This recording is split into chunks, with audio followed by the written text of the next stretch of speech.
Welcome to the Royal Botanic Gardens, Sydney, 2023 Tomato Talks and Tips.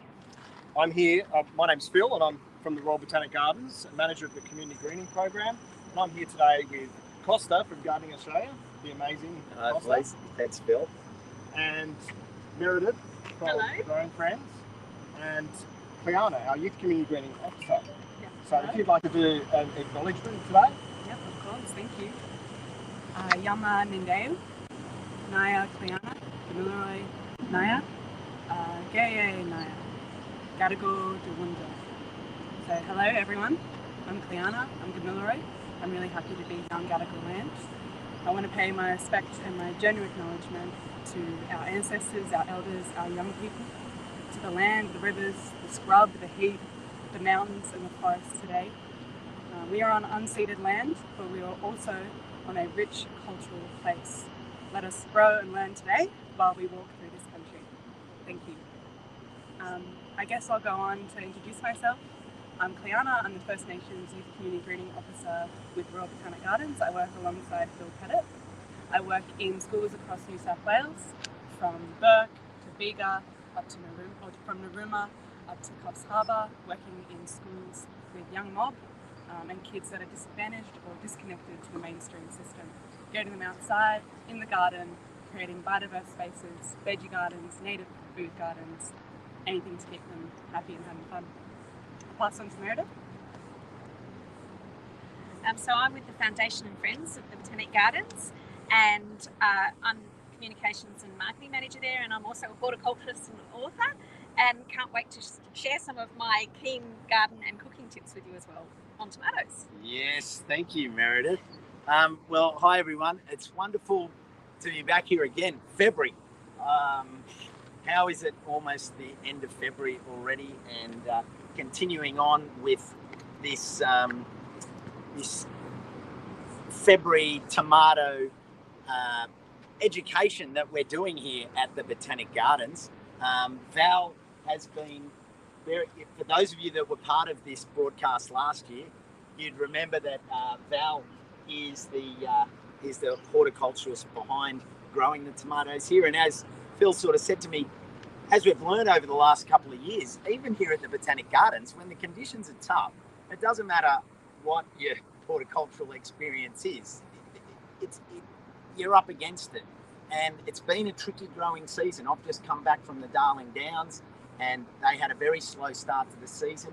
We've had lots of rain, we've had humidity at this time of the year, with those big storms coming in and all those challenges. So for everyone watching, whether you're a hardcore tomato grower and been doing it for a long time, whether you're a novice and you just started, or whether you're somewhere in between, there's lots we can take away today. And what we're going to do is discuss the tomatoes here. Then we're going to go in and look at some of the produce and the varieties. And then we're going to talk about some grafting. We're going to do some taste tests. And all of this information you'll be able to put into your gardening trug and add to your tomato skills, because it's ongoing. You never know it all, and there's always something to add, isn't there, Phil? Yeah, that's right. It's amazing. And I think the top tips that you'll learn here is all about pruning, shaping and training, and that's what Val and the team here at the Gardens Nursery do a really great job of. As you mentioned, the weather and the seasons have been really shocking, and although the guys are liquid feeding every fortnight with calcium and magnesium, they're still getting things like the blossom end rot, particularly on the larger varieties. So, and of course, trying to keep the moisture content in the soil really regular. They're still getting some splitting and whatnot on the tomatoes. So it's a constant battle, even for the most skilled horticulturists here at the Botanic Gardens. So, Phil, do you want to start? I'll give you that. Yep. Do you want to start and walk us through a little bit about the tomatoes, when they were planted, what's gone into them to get them to this point of time in the season? Yeah, so they were planted back in October. They've been nurtured and pruned and trained, removing the lower leaves to keep that maximum airflow. You can see here the lower sections have been removed away. These are all heirloom varieties that we grow here from Digger's Seeds.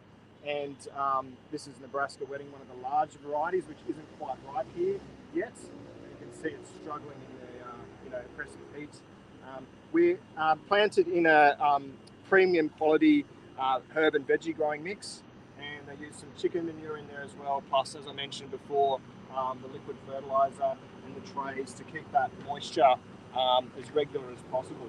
So we'll move down and have a look at some of the ones that have got some really nice ripe fruits on them. So we've got Tommy Toe here, which is a beautiful one. You can see that splitting that I mentioned there as well. And we did have, Val was telling me earlier in the week that we did have some trouble with the caterpillars earlier in the season when they were flowering, in fact. And so he used the tomato dust there to help control the caterpillar problem. So we've still got a great fruit set here. So this is the Tommy Toe, a great little tasty variety. You can see it's in really good fruit here and handling the conditions pretty well. You can still see we get a lot of this sort of yellowing and dying back and what have you. So we need to continually prune off any of the worst affected leaves there. Should we have a look at this next variety down here? Yeah, bring it down. So I suppose the other thing to think about, particularly if you're new to it, these are 300 millimeter pots. So we're not talking about a big investment. We're not talking about having to go out and buy a big ceramic pot or a huge system. These are just bog standard 300 ml pots with a saucer.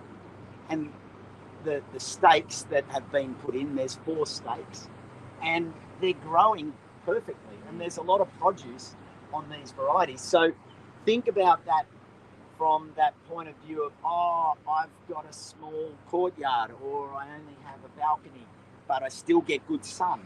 You can have 1 or 2 pots like this and still harvest or grow and care for and nurture and then harvest some of your own tomatoes. And these varieties that the gardens grow, and these are a lot of the diggers' heirloom varieties, they're the ones that you pick as you eat. And the flavour, which we're going to get to with Cleana and Meredith shortly when we move to our second location, we're going to sort of talk about the tastes and flavours. But a 300 millimetre pot, it really is doable. Yeah. It's not, and tell us a bit about what you're doing with the schools and how. So yeah, I was just going to say, especially if, exactly like Costa said, if you're living in a small space and you want to get your kids involved in your gardening, it is doable.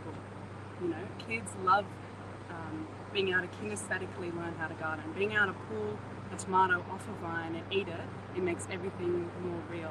And I guess that's what we do day in, day out with youth community greening, is trying to make being in nature as real as possible for kids every single day. Whether they're growing foods and eating it, whether they're playing in the garden, being able to make everything fun and accessible. Because we know some people don't have the space at home, or they don't have the confidence. So being able to get kids, especially at a younger age, to have that confidence and that excitement about growing food, whether it's native foods, which is what we're going to be talking about today as well with myself, or it's international varieties. So a bush tomato probably is a bit harder to grow at home. It's a bit of a phenomenon. I'm not sure if that's something, you could take it on, I dare you. But definitely we're talking about supporting Aboriginal communities and businesses. But you can still buy that stuff online. You can still give your kids a taste of the bush tomato. It's all about experiential learning.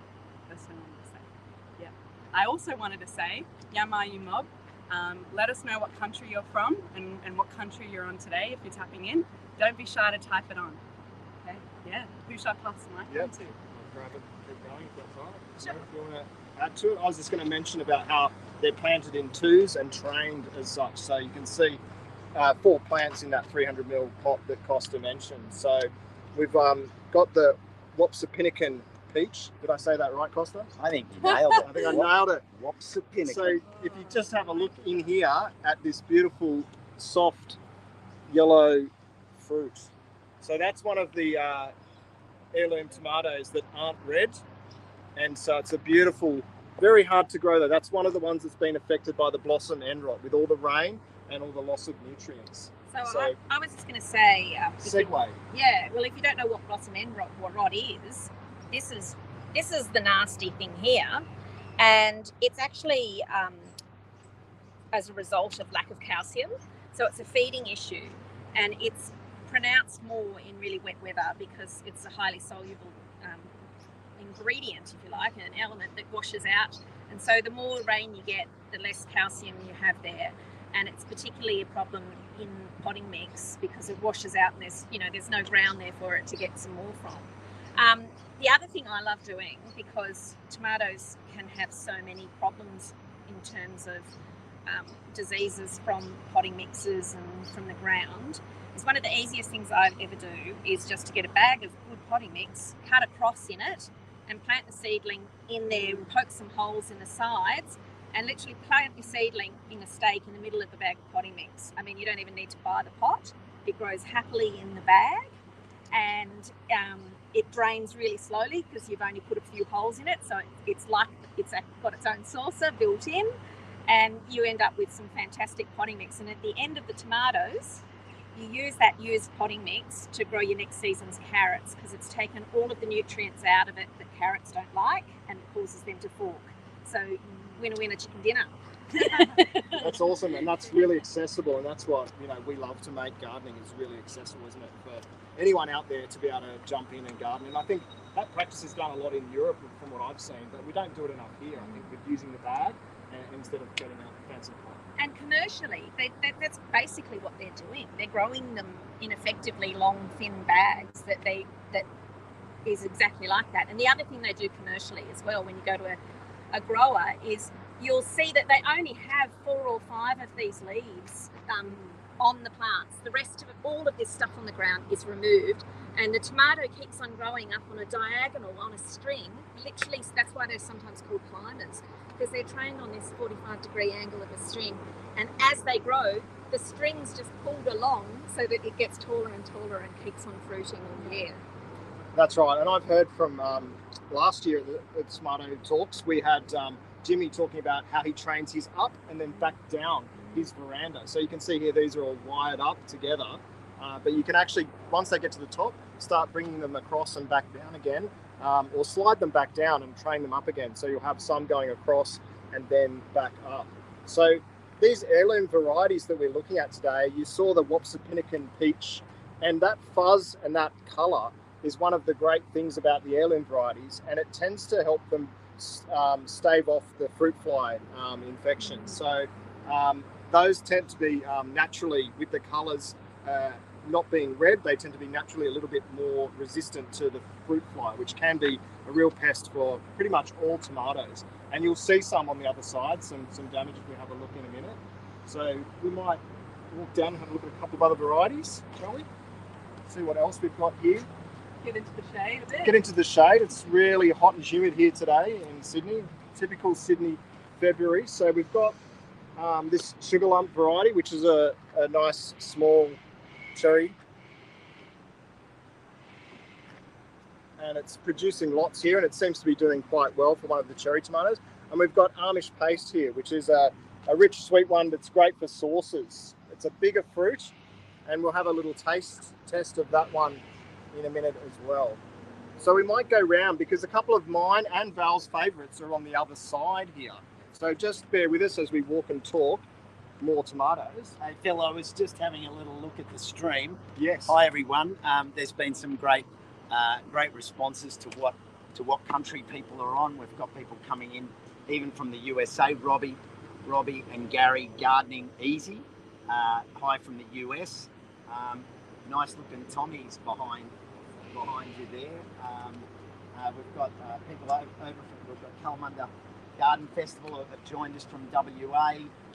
There's other people from the US, other people from all over the states, so and the country. So welcome everyone, and hang in there for the Q&A once we move from here down to our next section, and bring all your questions for Liana, myself, Phil, and of course Meredith as well. So yeah, where are we up to, Phil?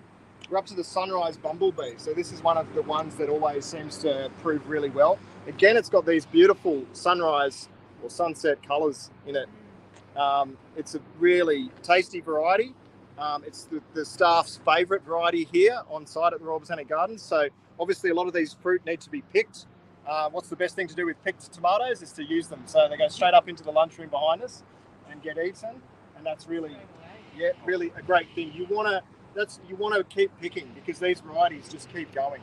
They keep going and keep producing. So with the indeterminate varieties, they tend to get really tall, and that's what we're talking about with training them. So we've got another one here. What have we got here? Jean Flamme. Jean Flamme. Wow. It's It's another the classy tomato. large variety. Yes, a very fancy variety there. And it's doing pretty well as well in these conditions, which are pretty humid and hot. And then we've got, this one's my favourite. I like to skip across to the black cherry variety. And I think, Would I be able to jump in there? yeah, absolutely. Unless you got something extra to say. No, go for it. Just looking at the black cherry here, it actually reminds me a little bit of the bush tomato. We don't have any bush tomatoes on show here today, but when we do look at these green and even sometimes yellow fruits, that's similar to the bush tomato. So when it's fresh, it goes from green to yellow. When it's ripe on the plant, it will go to this deep brown red colour. Now, traditionally and contemporarily, the fruit is picked when it's that deep colour and it's shriveled up. So not necessarily the best comparison to the black cherry here, but I just wanted to bring that into the conversation. Nice. And back over. I was going to say it's the original sun-dried tomato. Yeah. The original tomato. Yeah, definitely the original sun-dried tomato. Yeah.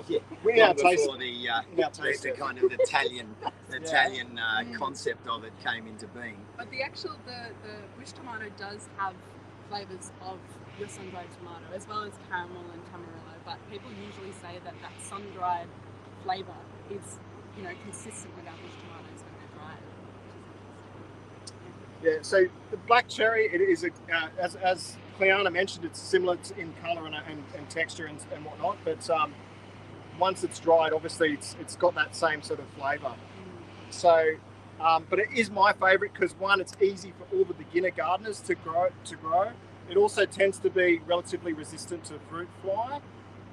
There's quite a few overripe fruit on here. I thought there might have been a few with fruit fly problems, but you can see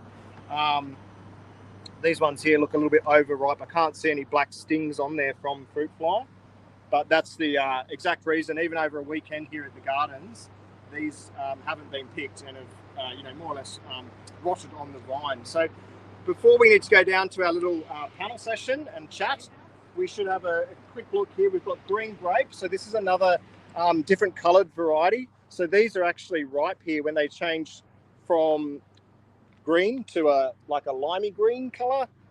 Okay, so that's often people ask, well, how do I know when this is ripe? So it's often gets a little bit softer and also that slight colour change. So even though it's green, it's still changed a little bit from green. This is another really popular and easy to grow variety, the Wild Sweetie. So you can see lots of really long trusses of red tomatoes here that you could just keep picking and keep picking. Isn't that amazing? Just the other thing, to get them to grow like this as one single leader, you do actually constantly need to be pruning them. So they've got these laterals that come out. No, I'm just trying to find one. Here's one. Okay, so these little lateral shoots, these tiny little shoots that come out from inside another stem, and you need to be picking those off all the time so that they don't develop multiple leaders. The other thing that you need to watch when you're planting tomatoes, I'll mention it now, if you're putting in grafted tomatoes, can you see this down here? There's got these advantageous roots, the roots that grow above the soil. When you've got a grafted tomato, it's important to make sure that you're not planting the graft too low to the ground, because you can get those advantageous roots growing from above the graft down into the soil, and then you sort of do away with all the marvellous benefits of a grafted tomato, which we'll talk about a bit later. But yeah, planting is an important thing too. And I suppose the other thing that I just wanted to mention, I touched it earlier, but the staking is really important for your tomatoes, because in order to get that shape and to get particularly circulation through them, which is what they need, so because you don't want that humid air sitting there, because then you'll get all sorts of problems. And here, I mean, these are not huge stakes. They're really simple, but they provide that support that the tomato needs, so that you can split your two and then get them growing up. It's open so that the sun can get in, there's circulation possible. And then all there is at the top, and if you had a couple, it might mean that you need to tie something off just so the whole thing wouldn't blow over or knock over. And so they've just got a wire running along the top. They've been tied off on that, and they're sturdy and safe for if that big southerly or the big winds come. It's like that simple stuff from where we started. We talked about the container, the soil, the varieties, the seasonal activity, particularly getting the split, with the full plants in the pot, and then the challenges in terms of the blossom end rot and keeping the minerals up, what was in that soil to begin with, and then the ongoing harvesting and pruning and keeping the lower leaves off the ground and enabling the plant to keep throwing flowers and producing. Is there anything else? Do you want to just do a quick round before we move on? Just any final comments, and then any questions? Keep them, and we'll get down there. Yeah, sure thing. And then we're going to have a bit of a taste of some of these varieties. Oh, yeah. Want to add anything? Yeah, I would think about something. I was just thinking about fun ways to grow tomatoes, and I've actually seen this be done a few times, is hanging up a pair of old shorts, putting soil in it and growing tomatoes out of it. I've seen tomatoes from actually a colleague of ours grow from the top down of the leg and then also coming out. So that's also a fun way to experiment with materials that are reused other than your pots. That's just a little fun extra Well, bit. that reminds me too, some varieties of tomatoes are actually trailing rather than climbing. And so there's one particular one that's called trailing tom. And you can grow that in a big, large hanging basket, and it's great because it gets such wonderful air circulation. And it also means it's terrific for, flats and things like that, where they might have only a balcony to grow something, because you can hang it and turn it so it's getting sun from all angles. Yeah.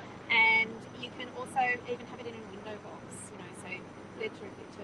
I think that's so important, isn't it? Because to remember, and you talked about the pruning before, Meredith and Costa, the tomatoes naturally tend to be a scrambling, rambling shrub that grows all over the place. That's how they naturally were. So this staking is super important for us to get the best, healthiest fruits from them. So it's a real thing. Naturally, they just sprawl across the ground. But should we take a walk down and have a taste test of some of our tomatoes? I was going to say, the scrambling thing grows a healthy tomato. It just doesn't produce the same yield, and they're more likely to, have some of those issues with air circulation. But if you've got one that's popped up in your compost heap and is scrambling, and it's got great fruit, don't feel like you have to stake it. That's right. I think you just need sometimes you can go wild. Yeah, prune it and thin it out a little bit to get the best fruit. Yeah. Height-wise, how tall? We had a question from Robbie and Gary. What sort of height do you generally keep them at? Well, I think depending on the variety and what you can reach. So remember, Jimmy Turner used to grow them up and then slide them down and keep them trained and keep them growing. So you slide them down the strings and let them grow again. So you can just keep picking as much as you want. Alrighty, we're just going to take you around the garden here whilst everyone gets set up for the testing. Here is our wonderful tasting table. Everyone's just coming in now. Amazing. You sit there. You sure? Yeah, you're right in the centre. Beautiful.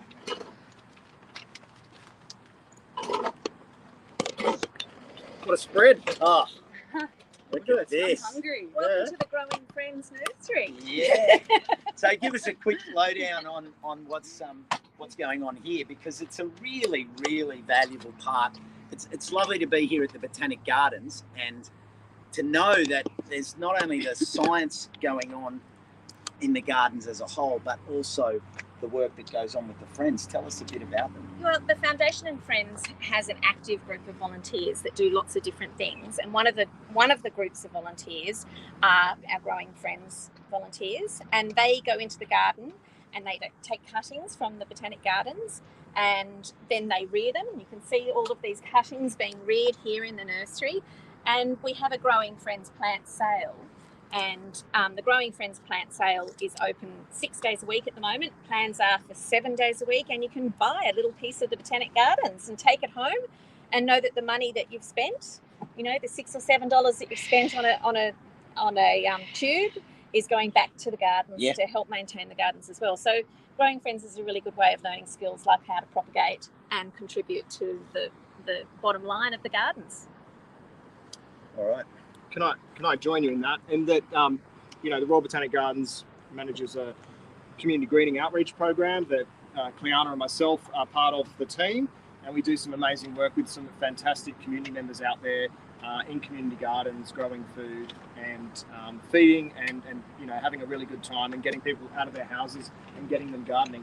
And the foundation and friends also help us. So any of their excess stock that hasn't sold or has grown too big for their pot is donated to the community greening program. So it goes out to schools and communities who might need some plants and may not be able to afford to pop in down to a nursery and buy some. So it's really great way of, again, being inclusive and getting everybody out there and gardening. So you know, I think that's a really nice way that the Botanic Gardens really work well together.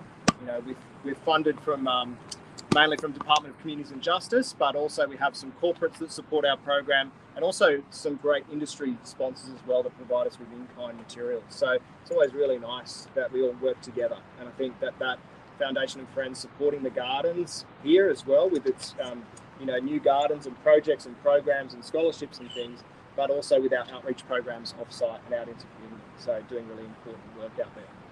Shall we have a taste? Costa, what's your favourite, mate? I think we need to. Look, I've been a fan at the festival before of the green grape, and I know the public responded very favourably to the green grape in the past. Black cherry is always a winner, but I'll chop up. Oh, Cleanna's calling black cherry before we go, but I'll chop. I'll chop this one.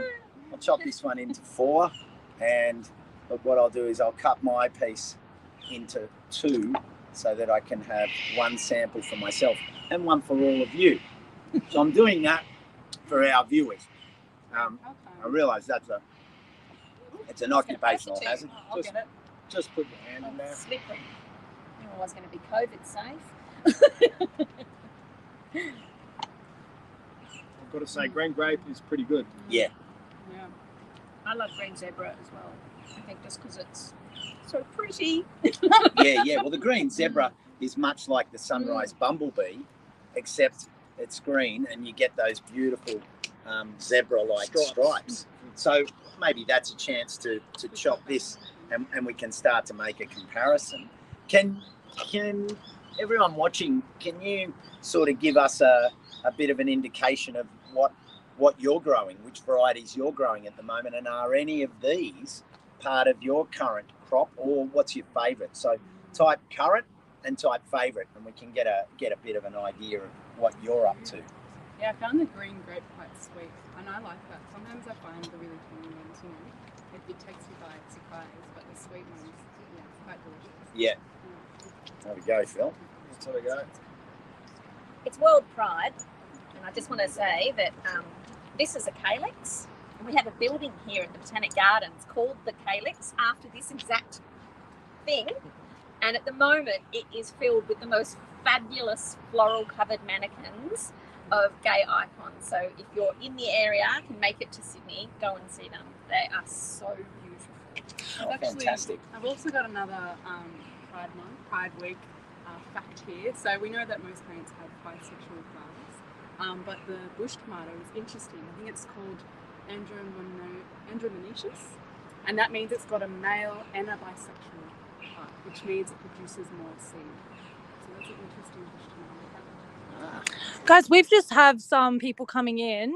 So Fiona Hadley has toe volunteer plans currently. So that's one of those. And then we also have Susan Bennett. She doesn't have any success when she plants on purpose, but if I throw a tasty tomato into the garden, it grows gangbusters. Yeah. So that's great. Is that not a standard? Like my current tomato crop, it was late because I had some compost that I added to some pots, and up they came, and so I just took 4 out, put them into pots. They're now this big, and the flowers are all turning into tomatoes, but I don't know what it is. Well, I think that's a real lesson for saving seed too, because the more seasons, generations that you save your own seed, the more and more you're having tomatoes that are specially suited to your backyard, just adapted. Your place. Yeah. And that's what's happening in that situation. Chucking one in, the one exactly for the backyard's working. And I've got a great comment on the collecting of seed, and I'm sure they talked about this in some of the talks yesterday. But it's really important when you're labelling your varieties. I did mine on Post-it notes, and I squashed all the tomatoes out there onto paper bags just like this. And then when I went back a few months later, because I got quite busy as things happen when we go out and get gardening outside, I came back and all the acid in the tomato had actually taken away all the writing that I'd put on there as to which varieties were which. So I have, from last year's tomato talks, I have this ultimate heirloom mix, I call it. And it's just that's how you problem solve. That's how you problem solve. Yeah. So it's a random roll of the dice, whether you get black cherry or bumblebee or green zebra or whatever. Pro hard. That just makes you need to be good at taste testing. Absolutely, so I can identify what they are when I give them out to community. So that's Tommy Toe. We're slowly moving our way through. We've done 3 of 2, 4, 6, 8, 9. That is a winner. Donna Patridge, her favourite is actually Tommy Toe and Black Cherry. Oh, Black cherry. There we go. Right, we got a point over here. So, so we will have a final favourite of the day from the panel here. Black cherry, then I think Costa. Do you want to? Oh, black cherry. Yeah. We've been talking about it. We've been talking about it. Definitely easy to grow and some of the tastiest. It's won the competition a few years, hasn't it? It has. For the tastiest variety. Yeah. So easy to grow and super tasty. What do you reckon? Mm-hmm. It's got that kick at the start. And it's still it does. Smooth. Yeah. I love it. Very smooth. Yeah. Tommy Toe for me so far. Tommy Toe so far. Okay. There you go. You've got support here. Let's do one more so we can slowly move through. How about one of the larger ones? Okay, what's that one? This one. Amish paste. Here we go. How do we cut that before? Oh, maybe what else? So that's a bit. Oh no, we're not going to eat that much. I know from judging the tomato competition years ago. There were so many. There was 56 homegrown tomatoes in one category, and then about 32. And I started off eating like massive chunks of them.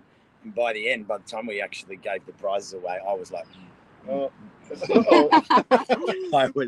was a gaseous mess. It's worth pointing out that this one does not have very many seeds, and it's really about the flesh, and that's why it's used for making paste. Yeah, so because a lot of the time we remove some of the seeds from cooking and things, don't we? So, that's right. Yeah, some of the best sauce variety ones are all flesh. Nalanga Tilbrook, her favourite is cherry tomato and the common tomato. There you go.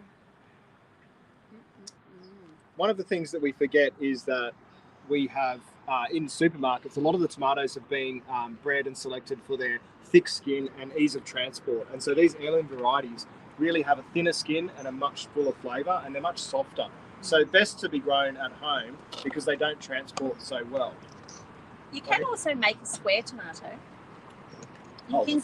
You can get, and they pack really well, but you can actually buy in Asia sort of containers for your fruit, and you can put the developing fruit in there, and it only grows as far as the container allows it. Oh. So you end up with like square pegs, round holes, round pegs, square holes. Can we just also look at this one as well? Because I put a lot of value in the plants that we grow. You know, when we grow them at home and when our community gardeners grow them, I always try to educate people.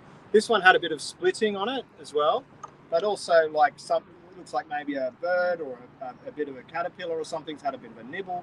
But we can just remove that section out. You can see it's not gone all the way through this tomato, and the splitting is really mostly superficial. So before you throw this in the compost or the bin, it will grow another day. But why not? So good. I think it's a hot contender. Why not taste it? No, I agree. Why waste it? Yeah. I'm going to taste it now. That has a really nice texture, and it's not like say the which one is it, the Tommy that kicks in. Black. Oh no, the black cherry, Yeah, which kicks in hard, and then this is sort of just Really, wow, that's a really velvety, Spreading warm velvety taste. That is like a peach. That's Yep. what it's called. Yeah. Oh, Can you say that? Can you say that name again? Wopsipinican. what? Oh no. I had that after a bit of a Bloody Wow. Mary. There we go. Couple of tongues. There you go. It lived up to its name. Up to its name. Blind in the Blind. blind Yeah, tasting. clearly I can't read upside down. Barb Lane wants to know what the yellow one is. That's one that we one. just ate. Yeah, that one. Yeah, it's the impossible name. The So- what's Pinicum. A Pinicum peach. What's a Pinnakin peach, Barb? That is that name. It's a Amazing. beautiful, tasty one. There's quite a few sort of what's the other one? Yellow pear is another favourite. Yes, of mine. yellow Big, pear is big nice. fave. Yeah. Easy to not grow as again. acid. And nice small fruits. Just for those of you joining us today, if you're wondering about the voice of the tomato god, that is coming from our wonderful videographer today. So when you get some questions coming in there, that's Deanna's work. So thank you, Deanna, for punching in and giving everyone a closer look and for flicking a few questions at us here and there. I think we're getting pretty close. We've tried Sunrise Bumblebee. That was the first one. Oh, we're saving Saving to the end. saving what I Oh, believe. yeah, we're going to surprise It's gonna you. be the best. Beautiful flame. Yeah. Flomp, is it Oh, flomp? Jean Jean Flum. And then we've got Sugar Lump. All right, we'll go Sugar Lump because we're just on the peach and then we'll finish. Have we had Finish. wild sweetie? Oh, no, we haven't had that either. Yeah. There Okay. we go. I'll put these ones up the front there. So you can Okay, read so this is... This looks good. Look at that. Just the microphone. Let's Oh. put it in the middle, just because so- people are saying Yeah. they're having some trouble hearing. okay. Perfect. Yep. There you go. If you have a bigger spray, just grab the mic.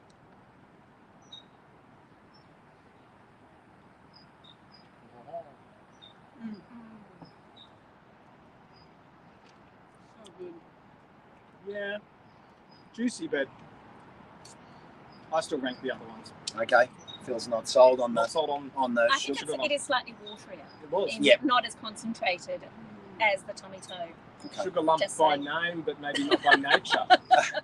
Well, let's throw a wild sweetie in close, hot on its heels to see how it compares to the sugar lump. How wild and sweet it Yeah, is. how wild and sweet is this?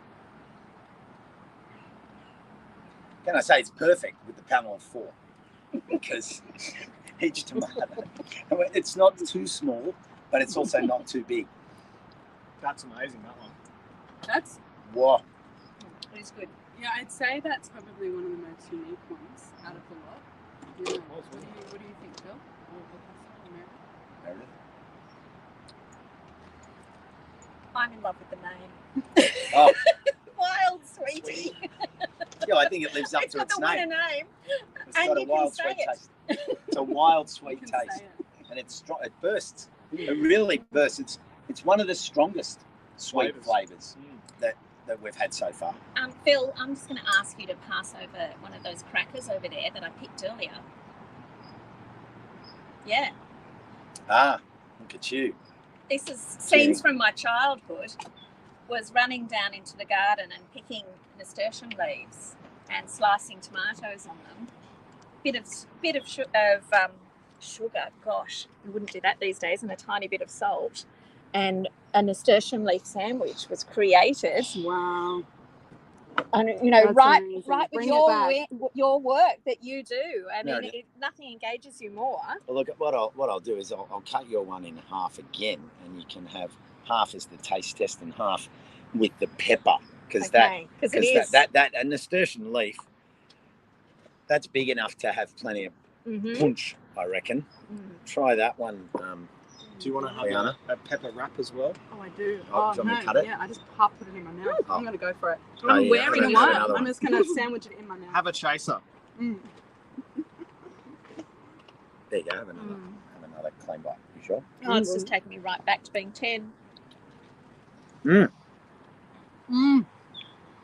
I think what's nice about having a play with the different tomatoes is not only is it fun to put into your salad, the visual side, it messes with your mind a bit when you're eating a tomato that's orange and a tomato that's green or yellow. and you can have a bit of creative play on the plate, but also get those different flavors. That Jean Flamme is nice.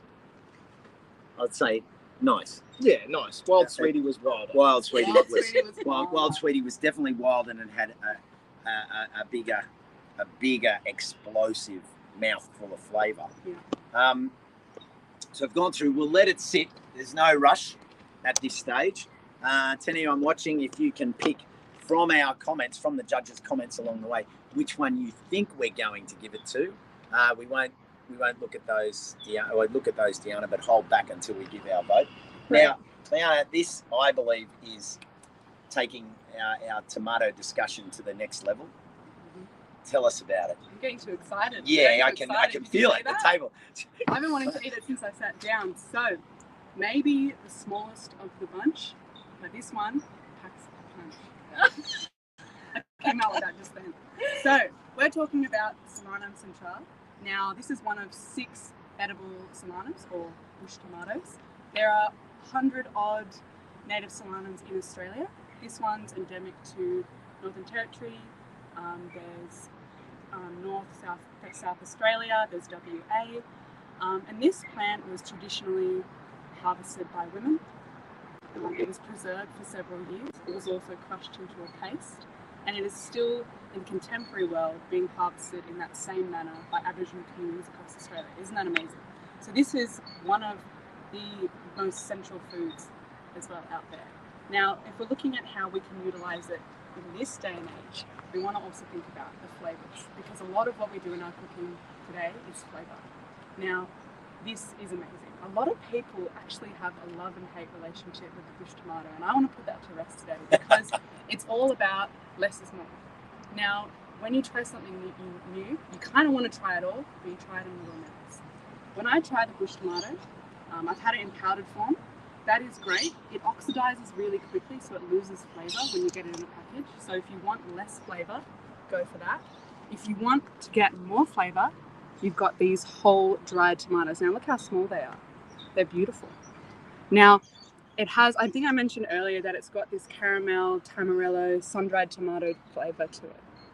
And if you're going to cook with it, it'll go with your white meats, it'll go with your game meats, it'll go with eggs and feta. I let it simmer in with tomato as well, tomato sauce. And the less you add at the beginning will make you more curious to add more over time. So let's cut it open. Yeah. Let's have a look. Now, this is also known by Kumparapa, by the people in Darramok. It's also known as Kujera. It's within botanical nomenclature, I think it's desert raisin, but we also like to use its traditional name, because this is a traditional food. I know there are elements of the plant that are medicinal, but that's not mine to talk on today. It has cultural value as well as edible value. Now, how do we feel? What do people think? Tell the people. There's lots of seed in there, so it's got a nice chewy feel. But it's initially, for me, I find it smoky. It's caramel. There's even a bit of almost fruit cakey. Yeah, it's quite sweet. It's quite desserty. Yeah. Even a bit chocolatey. Strangely enough, and I'm not doing it fast, so I can actually get all the bouquet is really amazing. Yeah. I think of, like, if you think of really beautifully done onions on the barbecue, with a little bit of a crispiness. That caramel barbecue sauce. Bit of smoke, It bit does of burnt. burn. Yeah, Yes, yeah, it there has is. a little It burnt is. flavour. Yeah, it's got like this smokiness and beauty, and I think it is one of the best sun-dried tomatoes that you could get. Yeah. If we're going to talk about how to integrate this into cooking at home, you know, you see some pretty fancy recipes out there with kebab, with kangaroo, but you've also got your eggs and feta on toast in the morning. So you can put this in with your tomato paste. I've actually even heard it paired, when mushed down, paired with ice cream. Oh, Can you imagine no that? way, that would be Because great. of how desserty it is, compare it with something like vanilla ice cream. It's quite neutral.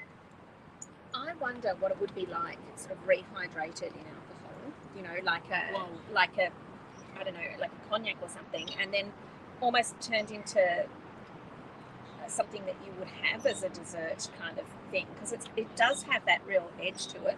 And the other thing I think you could do with it would be put it in maybe a brine of some sort and turn it slightly tapenade, to give it that, with goat's cheese or something. Really you could imagine it. I can imagine that sort of thing with it. Tell us a little bit about what's the best way for people to begin to connect with this food so that it respects and supports community. Yeah, you just read my mind, Costa. So we've got, I think this is Indigi Earth here. Yep. Good friend Sharon. Sharon.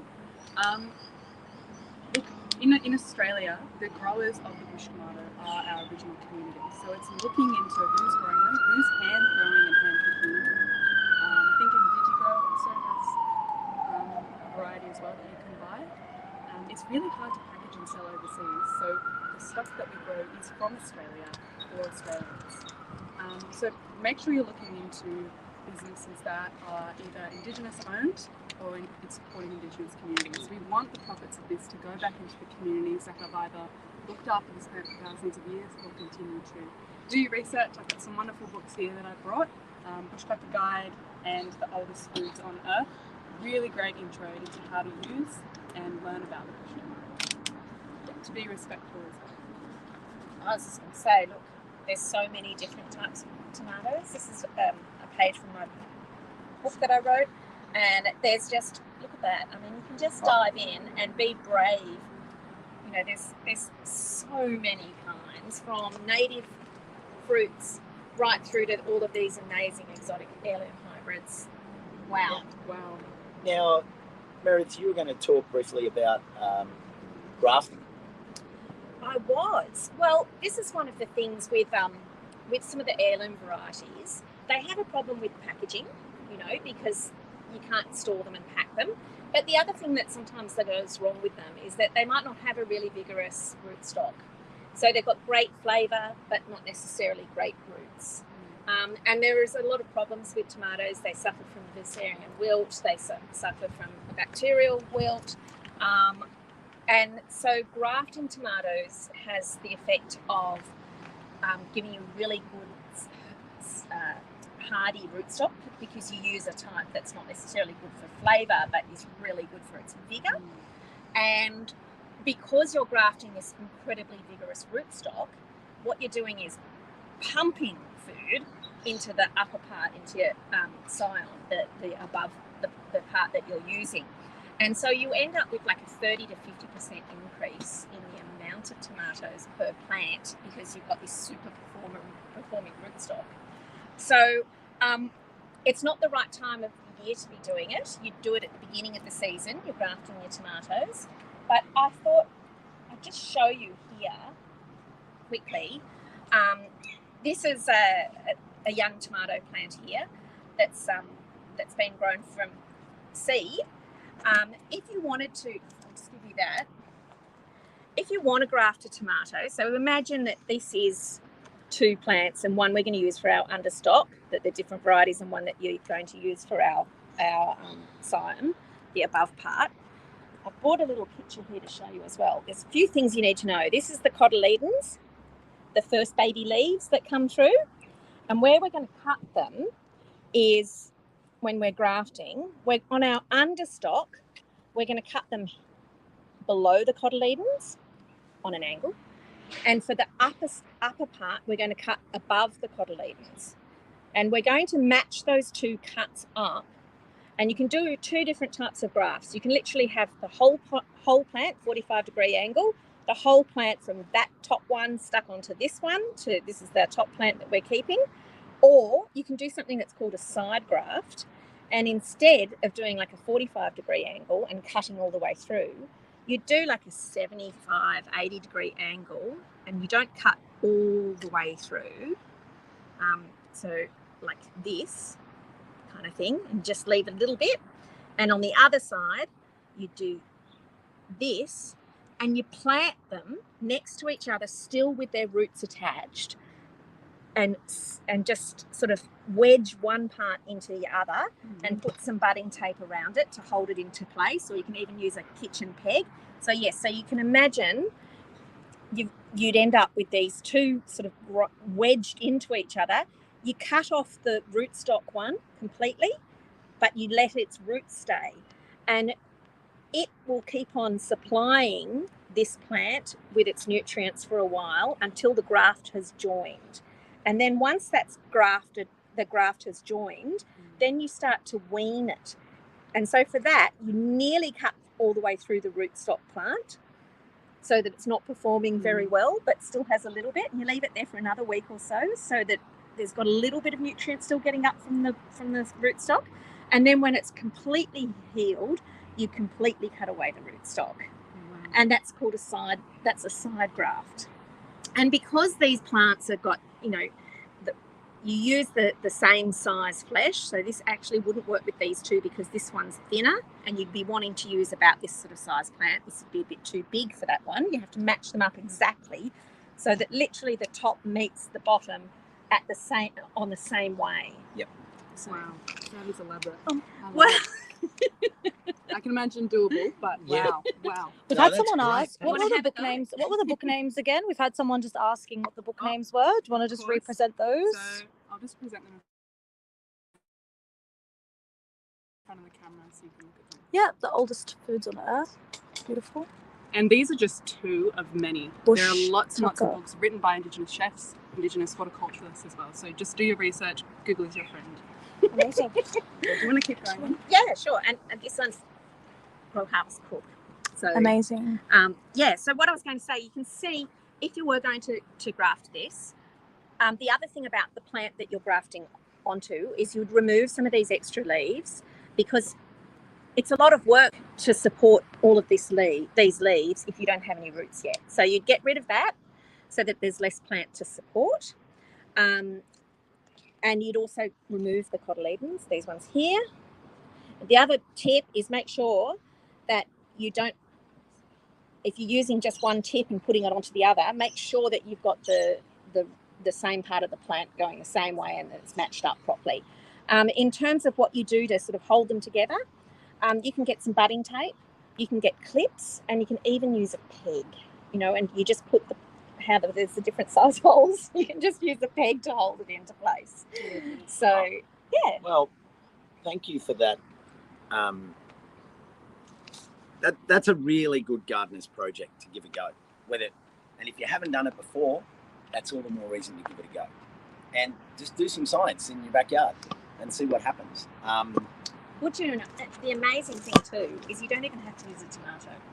You can graft eggplants onto a tomato, or you can graft, the terrible tobacco weed that grows in the bush. You can graft a tomato or an eggplant onto that, and that's a really hardy rootstock. Or even a potato. There's storage underground and a bonus crop. I've seen it done. We've had someone ask, what type of rootstock is that?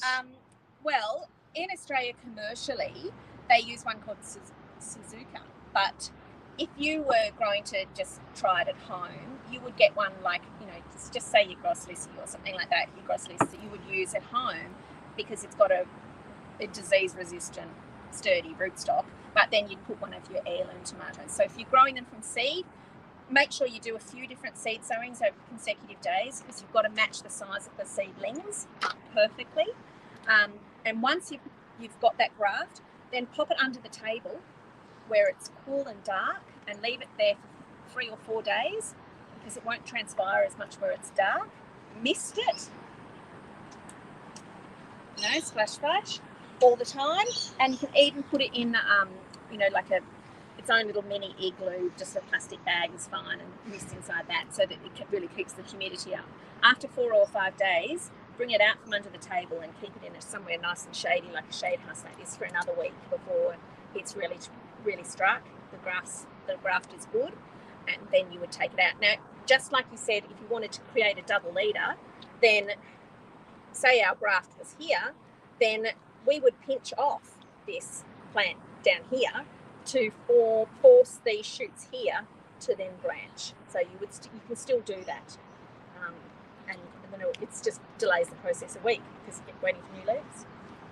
All right, well, we're getting to sort of the business end. Any questions? So the two questions I have of our panel will be one quick recipe from your heirloom tomato recipe book. And we're also going to pick, as I promised, we're going to pick out of the four of us which tomato gets the gong. So get Deanna busy, throw some questions up on the feed, and she'll feed them across to us. And while I do that, has anyone got a recipe straight off the cuff? I've got one. Okay, go for it. Okay, so I do a lot of jams and sauces and pickles and things. I'm a bit of a can't throw glass jars out person, so I have to put something in them. And when you make passata, you end up with all these skins. And so one day I just thought, I'm going to try and make something out of those skins. So I put them on a sheet of baking paper, put them in the oven at about 80 degrees, so really low, slow until they dried out. And they ended up looking like rose petals in potpourri. They were so beautiful.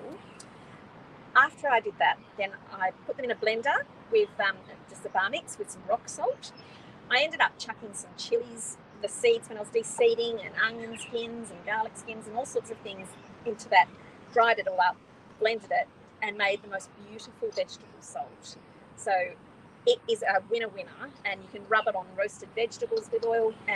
Keeps forever because it's salt. Just make sure you keep it in a jar with a plastic lid, not a metal lid, so it doesn't corrode. And it's the perfect cheapest gift for friends and fantastic for home cooks. Phil?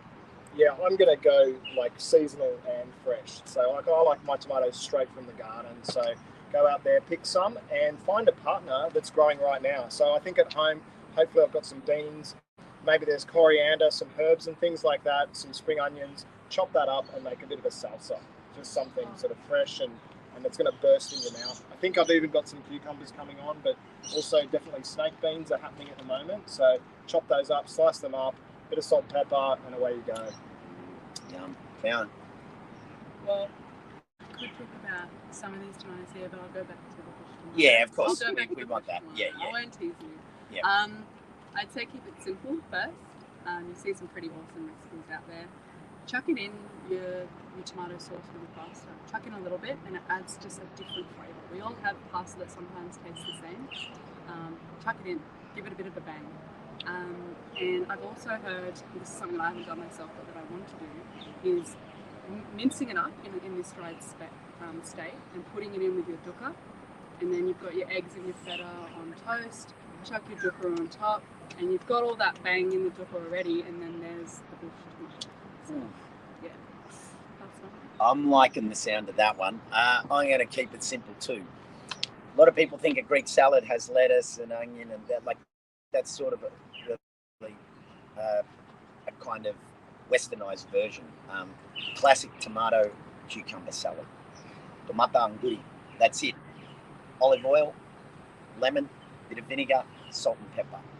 If you want, you have feta on the side.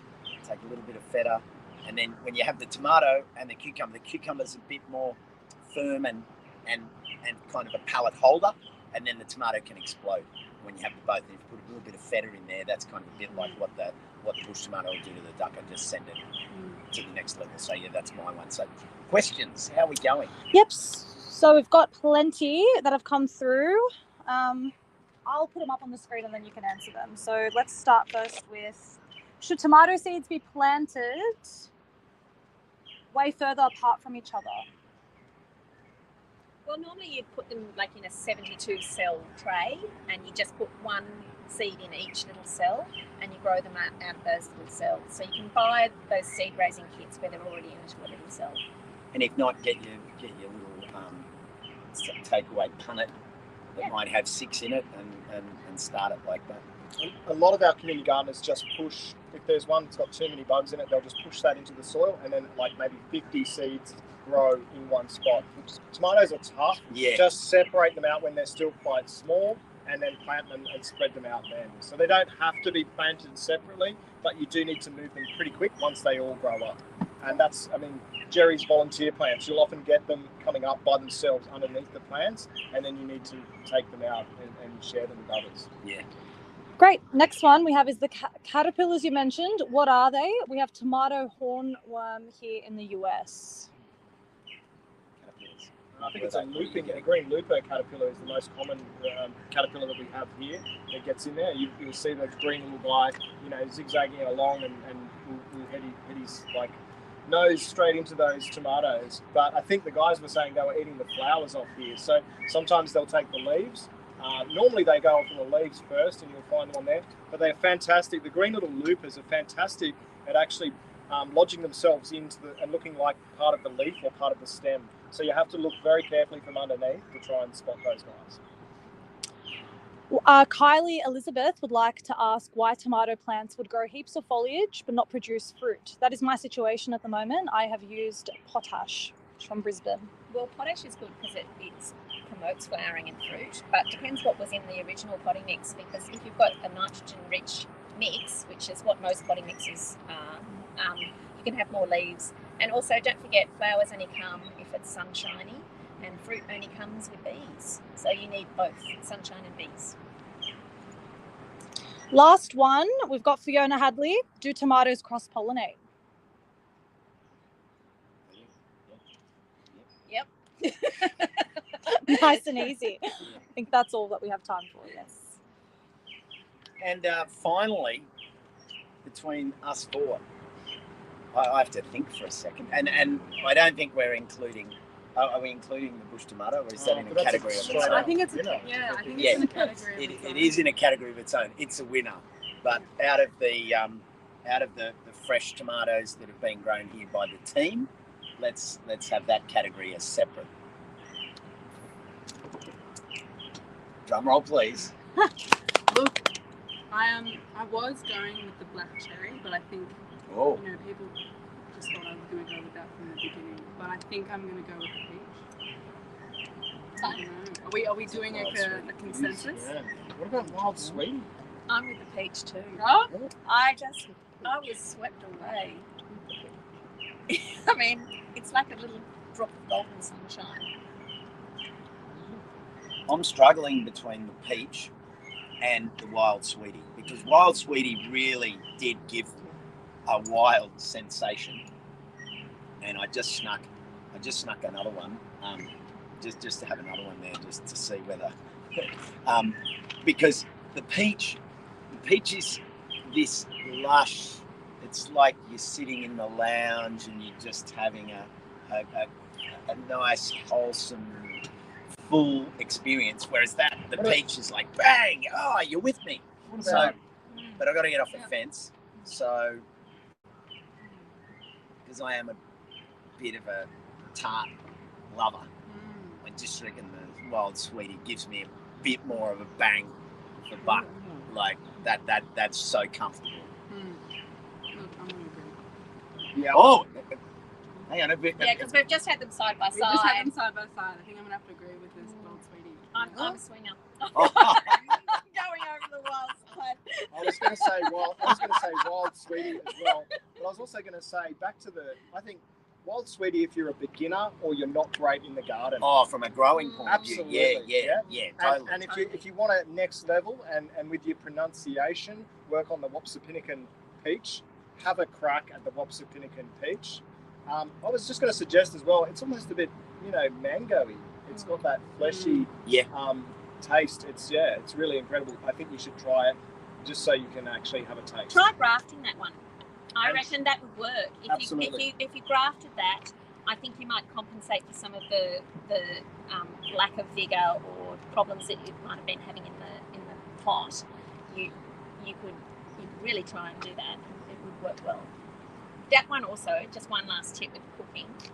If you want to get your skins off in a really easy way, or you want to keep your tomatoes because you've got a big crop, you can just freeze them whole and whack them in the freezer. And then when they defrost, so you can either throw them straight into the cooking frozen if you're going to be using something that it doesn't matter if the skins are on.